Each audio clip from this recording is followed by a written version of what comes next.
प्रत्यक्षदर्शी आहेत जे या ठिकाणी उपस्थित आहेत। साधारण किती वाजल्यापासून ही आग धुमसते आहे आणि काय एकंदरीत परिस्थिती होती तुम्ही या ठिकाणी आलात त्यावेळेस? जवळपास 4:15 मिनिटापासून ही आग लागलेली आहे।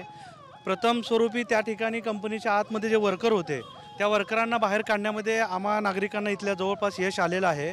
त्याच्यानंतर ह्या आगीनं असं रौद्ररूप धारण केलं की अजिबात आग थांबायला तयार नाही। त्याच्या आजूबाजूला काही रबर फॅक्टरी आहेत, काय बिर्ला फॅक्टरी वगैरे जवळच्या ज्या कंपन्या आहेत आम्ही त्यांना पण सतर्क केलं आणि त्यांचे कामगार पहिले बाहेर काढण्यास सांगितलं आणि त्या लोकांनी देखील आता सध्या परिस्थितीला सगळे कामगार बाहेर काढलेले आहेत।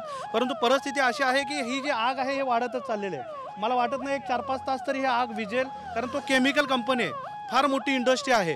यावेळेस आपल्या प्रशासनाने अतिशय सतर्कतेने अग्निशामकच्या गाड्या या ठिकाणी पाठवल्या, MIDCचे अधिकारी आहेत, पोलीस प्रशासन आहे, हे लोक अतिशय चांगल्या प्रकारे आम्हाला कोऑपरेट करत आहेत। परंतु या कंपनीच्या आजूबाजूला आमचं स्वतःचं गाव आहे, चिंचोली काठी MIDC असेल किंवा सोमनाथ नगर, बिबीदारपा असे जे गाव आहेत, जवळपास 1 किलोमीटर हद्दीमध्ये हे गाव आहेत। आमच्या गावातील नागरिक देखील घाबरलेत, कारण ही आग थांबायला तयार नाही आहे आणि आम्हाला भीती आहे की ह्याच्या बाजूचे जे काही कारखाने आहेत, इंडस्ट्री आहेत, तिथं पण ती आग पेटू शकते। त्यामुळे हे जे काही वातावरण आहे हे वाढत चाललेलं आहे आणि सकाळपासून आम्ही चिंतेत होतो की बाबा इथं असं काय झालं तर काय करायचं, आणि ते 4:15 वाजता आम्हाला कळलं की मग हे परिस्थिती अशा पद्धतीची आग ही पहिल्यांदाच लागलेली आहे का यापूर्वी पण अशा आग एवढी मोठी आग आम्हाला जसं कळतंय चिंचोली MIDC मध्ये फर्स्ट टाइम झालेलं आहे। एवढी मोठी आग याच्यापूर्वी आम्ही कधीच पाहिलेली नाही आणि चिंचोली MIDC ही सोलापूर जिल्ह्यातील सगळ्यात मोठी MIDC आहे आणि या ठिकाणी जवळपास 50 ते 60 हजार कामगार दररोज इकडे ये जा आहे। मोठी वर्दळ आहे, मोठी MIDC आहे आणि अशा ठिकाणी अशी घटना घडणं हे फार दुर्भाग्याची गोष्ट आहे।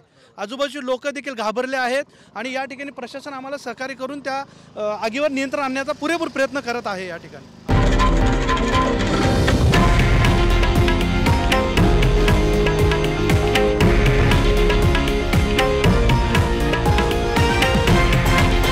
हे आहे देशातील नंबर 1 न्यूज नेटवर्क आणि आपण पाहत आहात TV9 मराठी, एकमेव।